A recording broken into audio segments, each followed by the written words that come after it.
ಅಂತೇಳಿ ನಾನು ಒಂದೇ ಒಂದು ಮಾತು ಕೇಳ್ತೀನಿ, ನಿಮಗೂ ಕೇಳ್ತೀನಿ. RSS ದೇಶಭಕ್ತ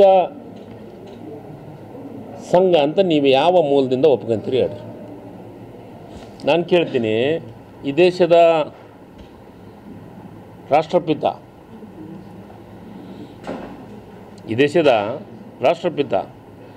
ಮಹಾತ್ಮ ಗಾಂಧಿಯವ್ರನ್ನೂ ಇವರು ನಂಬೋದಿಲ್ಲ. RSS ಅವರು ನಂಬ್ತಾರ ಮಹಾತ್ಮ ಗಾಂಧಿಯವ್ರನ್ನ?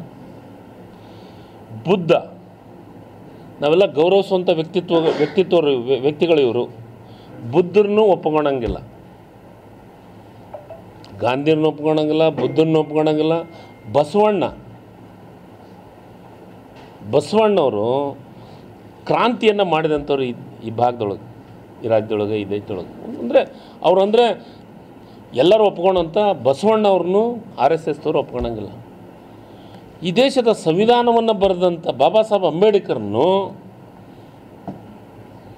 RSS ಅವರು ಒಪ್ಕೊಳ್ಳೋಂಗಿಲ್ಲ.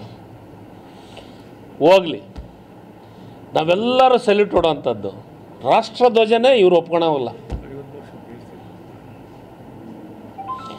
ರಾಷ್ಟ್ರಗೀತೆಯನ್ನು ಒಪ್ಕೊಳ್ಳೋಂಗಿಲ್ಲ.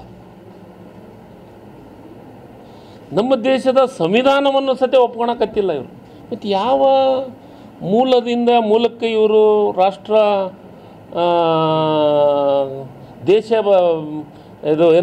ದೇಶ ಪ್ರೇಮದ ಒಂದು ಸಂಸ್ಥೆ ಅಂತ ಹೇಳ್ತೀರಿ?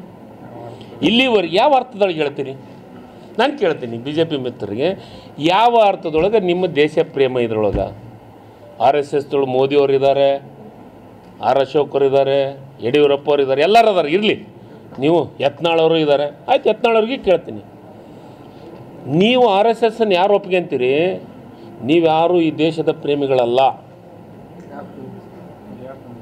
ದೇಶದ ವಿರೋಧಿಗಳು ಇವರು.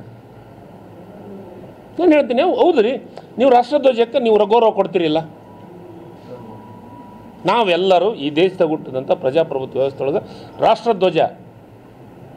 ರಾಷ್ಟ್ರಗೀತೆ ಆಡಕತ್ತಿದ್ರೆ, ರಾಷ್ಟ್ರಗೀತೆ ಕೇಳಿದ್ರೆ ಎದ್ದು ನಿಂದಿರ್ತೀವಿ ನಾವು. RSS ರಾಷ್ಟ್ರಗೀತೆ ಎಲ್ಲಿ ಆಡ್ತಾರೆ? ನಮಸ್ತೆ ಸಲಾವತ್ಸಲೆ ಅಂತ ಆಡ್ತಾರೆ. ಮತ್ತು ಯಾಕೆ ಇವರು ಯಾವ ಅರ್ಥದೊಳಗೆ ದೇಶ ಪ್ರೇಮದ್ದು ಈ ಸಂಸ್ಥೆ? ಈಗ